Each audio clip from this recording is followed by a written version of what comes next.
Which adventure touring motorcycle strikes the perfect balance between comfortable touring, sufficient off-road capability, and has modern riding aids and equipment without costing a kidney like the GSs and the Multistradas of the world? To find out, let's compare in detail the new Honda Africa Twin with the latest updates that can challenge some flagship adventure tourers. The Suzuki Vstrom 1050 XT that prides itself on simplicity, not to mention its well-deserved reputation for bulletproof reliability. The Yamaha Super Tenere, which was also touted as a GS competitor when it got an electronic suspension upgrade in 2014. The KTM 890 Adventure and Adventure R, which may have a displacement disadvantage, but the power delivery and equipment places them as aggressive competitors on both price and capability. Husqvarna Norden 901 is their handsome cousin that may look more sophisticated but has the same exciting engine and equipment lurking underneath that tuxedo. The F850 GS and GS Adventure felt like the fairer contenders from the BMW stables because of the price segment and comparable engine specifications. The Tiger 900 Rally and Rally Pro are Triumph's adventure touring contenders in this comparison that get pretty good equipment to compete with the rest of them. The Ducati Desert X is the latest entrant on this list that looks like a reincarnation of a 90s legend, but we will find out if it can compete with these modern day warhorses.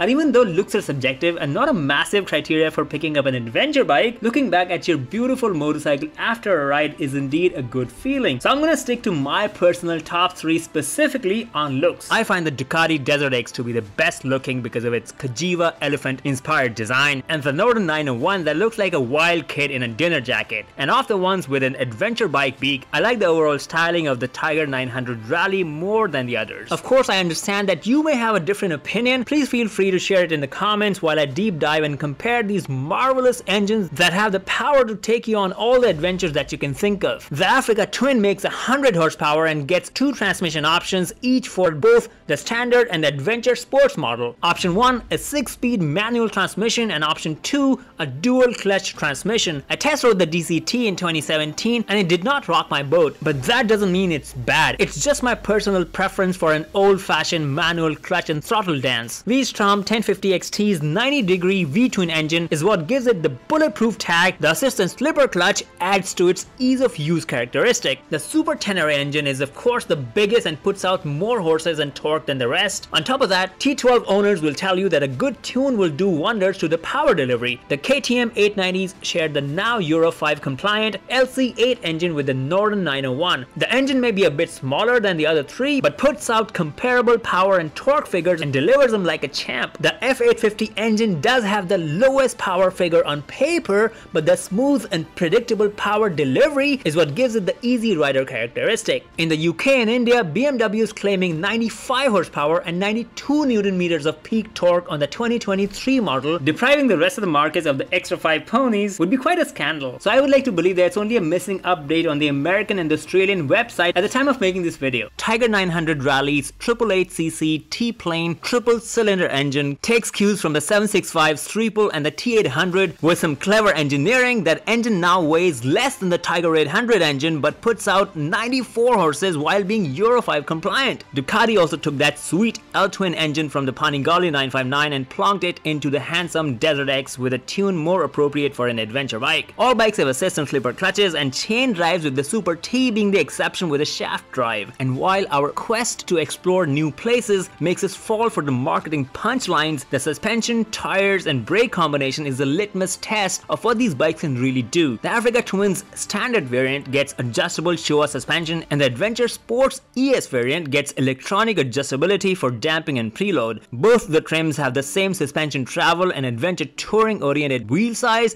but the standard trim gets conventionally spoked wheels with tubed tires, and the Adventure Sport trim gets cross-spoked wheels with tubeless tires. The Metzeler Karoo streets are 70% on-road and 30% off-road tires. The Vstrom 1050 XT gets fully adjustable suspension, but the suspension travel is 6.3 inches front and back, even on the adventure and touring trims available in the US and Australia that I will talk about when we get to the accessories comparison. Wheels are also spoked and tubeless, but the size is a middle of the road 19 and 17 inch combination. The Bridgestone A41s on it aren't designed for hardcore off-roading either. Yamaha Super Tenere ES gets the convenience of electronically adjustable suspension just like the Africa Twin. In 2022, it's only available in North America and Australia. The suspension travels 7.5 inches front and back, and the wheels are cross-spoked and tubeless. Bridgestone battle wings on the Super Tenere are also 90/10 on-road off-road tires. It may look like these two shouldn't be on an adventure touring comparison, but in the real world, the vast majority of riders who buy adventure bikes end up staying on tarmac most of the time. For the dirt warriors, the KTM 890 Adventure R has the suspension, wheels and tires for some serious off-road shenanigans, but if you wanted something less aggressive, 890 Adventure Standard has non-adjustable suspension that travels a little less but works just fine for touring and light dirt trails. And for those of you who want their adventure bikes to be handsome yet capable,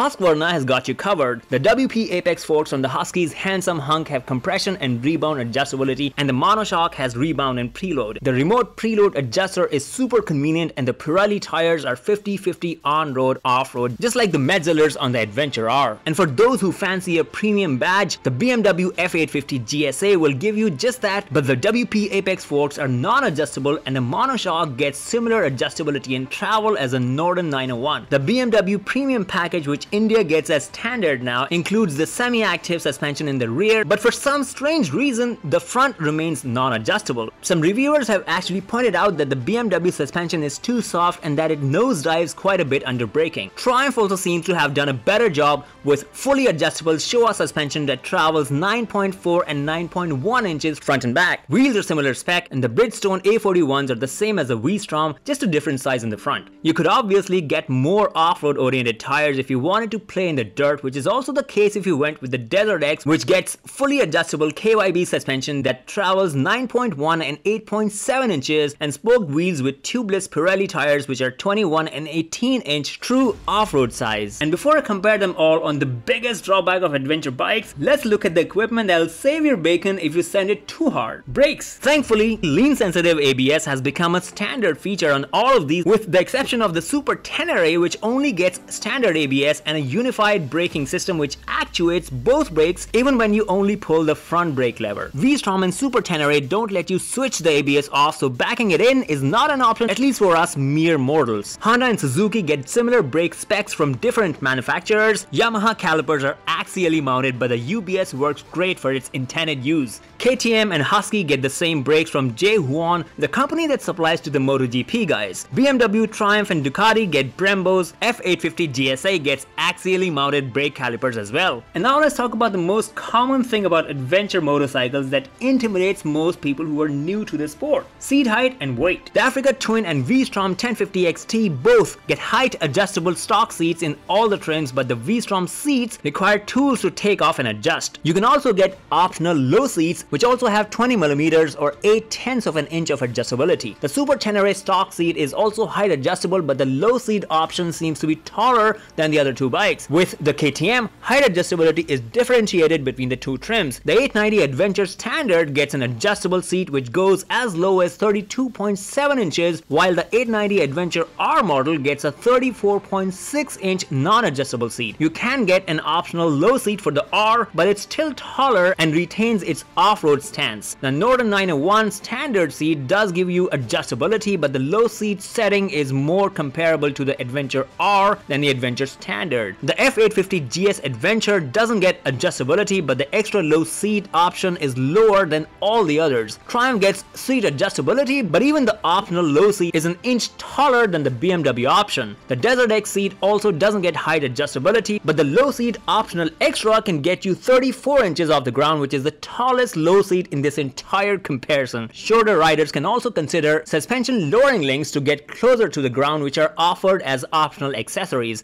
Of course, some of us might just choose to balance the bike on either foot during a stop, which is a matter of technique rather than strength. And with that, let's talk about weight. The Africa Twin in base trim without DCT weighs 505 pounds or 229 kilos. The Adventure Sports ES is 24 pounds heavier. Vstrom 1050 XT is heavier, even though it has a smaller fuel tank that we will talk about in a minute. For the XT Adventure or Touring models, you need to take into account the additional weight of the luggage accessories which are standard. The Super Tenere is the heaviest of the bunch, thanks to the shaft drive, bigger engine, and some standard accessories that are optional on all the others. 890 Adventure and Adventure R weigh almost the same and are the lightest ones in this comparison, but they don't include a lot of accessories that are standard on the others. The Norden 901 is the second lightest even with those massive fairings, and the BMW 850 GS Adventure weight is comparable with the AT Adventure Sports, and the standard GS weight is comparable with the base Africa Twin and the Tiger 900 Rally Pro. In India, since the premium package is standard, the weight is 4 kilos more than the standard trim elsewhere. The Tiger 900 Rally is about 11 pounds or 5 kilos lighter than the Pro because of fewer standard accessories that I will talk about later in the video. The Desert X weight is also comparable with the Tiger 900 Rally Pro model, but that's without any crash protection accessories. And once you have come to terms with the sheer size of these Voyagers and two wheels, it's time to understand how far can they take you on one tank of fuel. The Africa Twin seems to be the most frugal, and the Adventure Sports ES with a 6.5 US gallon tank can exceed the 300-mile mark pretty easily. That too on regular fuel that may be your only option in remote corners of the world. The base trim Africa Twin gets a 5 US gallon tank. Vstrom 1050 XT and Super Tenere seem to have similar fuel efficiency, but Yamaha's bigger fuel tank gives it a bit of an edge. Both are happy with regular fuel thanks to the not so high compression engines. The KTM and Husky would expectedly have similar fuel efficiency, but the Norden tank is slightly smaller than the 890 Adventure. Both prefer premium fuel thanks to the 13.5:1 compression ratio. Online resources seem to suggest that the 850 GS Adventure fuel efficiency can be comparable to the Africa Twin. Coupled with a 6.1 US gallon fuel tank, a 300-mile range may not be a stretch.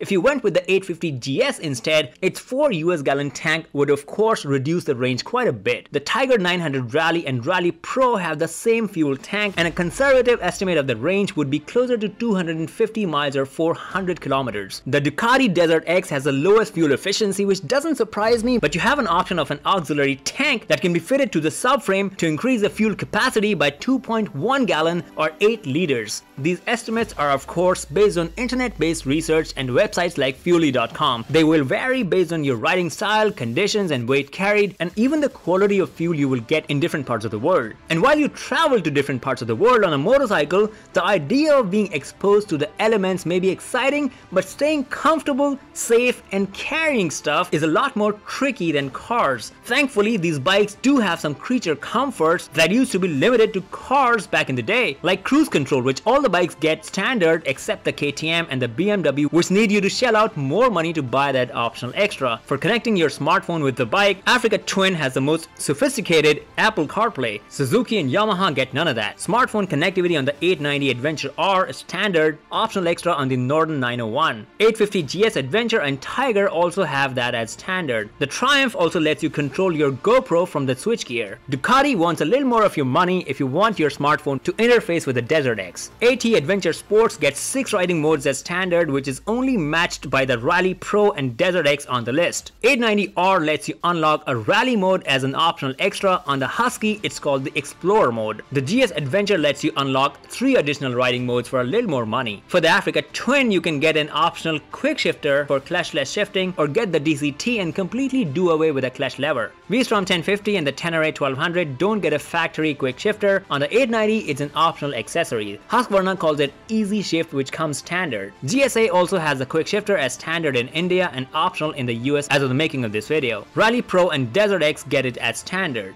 And before I talk about the standard accessories, let's compare the headlights that are capable of lighting up the darkest corners. The Honda Africa Twin Standard gets LED headlights and DRLs, but the Adventure Sports trim goes a step further and gets IMU triggered 3-stage cornering lights for brightening up dark corners. The V-Strom's rectangular headlight may look a little old school, but the lamps are LED. No fancy cornering lights though. Super Tenere gets pretty bright dual projector headlamps, and the turn indicators are LED just like the other two. The KTMs get their Dakar rally bike inspired bright LED headlights, but the Norden 901 does one better with a pair of factory installed fog lights as standard next to the beautiful circular LEDs. The turn signals are LEDs on both. BMW and Triumph headlights look a lot more premium than the rest of them, and so do their sleek LED turn indicators. Desert X gets 2 round LED headlights with very cool DRLs and slim LED turn signals. Standard accessories include windscreen windscreens that are adjustable on all except the Norden 901 and Desert X given their overall design. Ducati does offer a touring windscreen as an optional accessory, and so does Husqvarna. The GSA windscreen is a bit short, but since you're sitting so low on the bike, it might actually work for a lot of riders. Triumph's windscreen is decent sized. Both bikes have very convenient windscreen adjustability as opposed to the Vstrom 1050 XT windscreen, which is the most inconvenient and cannot be adjusted on the fly. All bikes get handguards. Adjustable brake and clutch levers are standard on all except the Africa Twin that only gets brake lever adjustability, and the Adventure 890 which has both as optional extras. And while KTM, Husky and Ducati are the only ones claiming the adjustable handlebar as a standard accessory, you should be able to adjust the handlebars on all of them to some degree of personal preference with some basic tools and wrenching. Heated grips are also a standard feature on half of them. Triumph Tiger 900 Rally Pro is the only one that gets heated seats for the rider and the passenger as a standard accessory. Skid plates are also standard on all except the Vstrom XT, but you might want to ditch the stock skid plates anyway and get some sturdy aftermarket ones if you do expect some rough riding. Talking of rough riding, only Suzuki, BMW and Triumph were decent enough to provide some semblance of crash bars. I just think it's a cheap trick to save on cost and even the curb weight figures. Some have even tried to save weight and cost of metal with something as basic as a center stand. Although in all fairness, the list of electronic rider aids and standard accessories is much longer than what I could cover in this short video, so I've got the detailed list and some more nuances of each of the bikes on my website riderxp.com. What I did observe during my research is that the Africa Twin user interface is not very user friendly, although you do get a lot of customization. The Suzuki interface is relatively basic, but to me simplicity is its strength. I'm not a fan of the T12 dash that looks like it's never been updated. Having said that, a lot of people who buy the T12 may not care about that as much. KTM and Husqvarna dashes are basically the same, just customized to the respective brands. They look like smartphones and are fairly intuitive and convenient. I like the adaptive feature which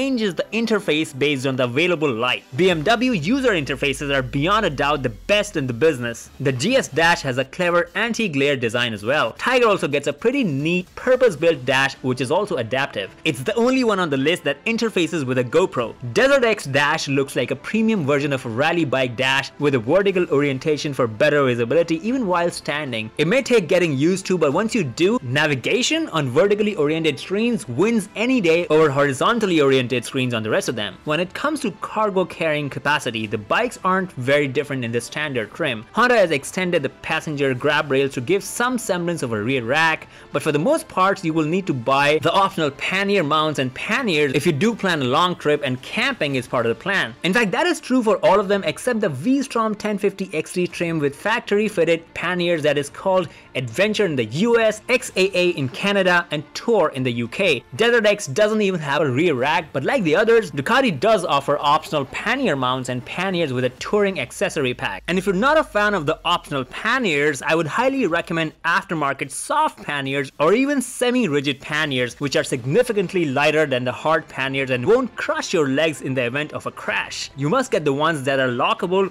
waterproof and splash proof so your stuff is secure. For additional storage, adding a hard top box to that is the ideal setup. It gives you extra safety for cameras and other expensive electronics. Just remember to distribute weight evenly from side to side and front to back. Of course, for a weekend trip with a hotel stay, a pack rack and a tank bag should be sufficient if you pack smartly and keep it essentials only. Two important aspects of cost of owning these machines that often get ignored during reviews and comparisons are the service intervals and warranty. The KTM, Husqvarna and Ducati also have longer service intervals than the rest, which is great considering they are typically expensive. I can vouch for the Honda service being quite a lot cheaper than the others with my personal experience with the Honda service in India and the US. And when it comes to the more committed and expensive valve clearance service, Yamaha seems to be the most confident about its engine than the rest of the lot. BMW and Triumph need that major service more frequently than the others. In North America, Honda, Suzuki and Yamaha get a 1-year warranty, but the European brands are trying hard to improve the reliability perception with longer warranty periods. BMW trumps them all with a 36-month warranty in the US and Canada. The warranty periods and conditions may vary by regions. For example, in the UK and Australia, the Vstrom gets a 36-month warranty and the Ducati UK website shows a 48-month warranty for the Desert X. This may also give you an indication of the level of reliability to expect from these bikes. Of course, ensuring timely service and maintenance significantly reduces the chance chances of unpleasant surprises, and learning to be a little hands-on goes a long way, especially on long hauls through remote locations. And before we go to price comparison, if you think I've done a decent job at helping you with your adventure bike due diligence, please share this video with your adventure riding buddies and support the channel. If you already own one of these bikes, please share your ownership insights in the comments to help other riders who are trying to pick the best bike for their adventures. Here's a price comparison of the top trims of all the bikes in the top 5 countries that watch my videos. Of course, in the US, you need to account for the dealer fee, tag, tax, and title on top of the MSRP. UK websites seem to list on-road prices. And for Australia, I was able to find the right-away prices for Sydney. India prices are ex-showroom Delhi. And when it comes to answering the question, which one is the best adventure bike for you? The answer is quite simple. The one that checks the most boxes for the type of riding you are planning to do. And if you're willing to push your budget a little bit, watch this video I made comparing flagship adventure tourers from top 5 manufacturers. And if frugality is your style, watch this video I made comparing bikes that fit more budgets but would still let you break away from mundane adulting responsibilities on the cheap. This is Faraz, helping my tribe of explorers one video at a time.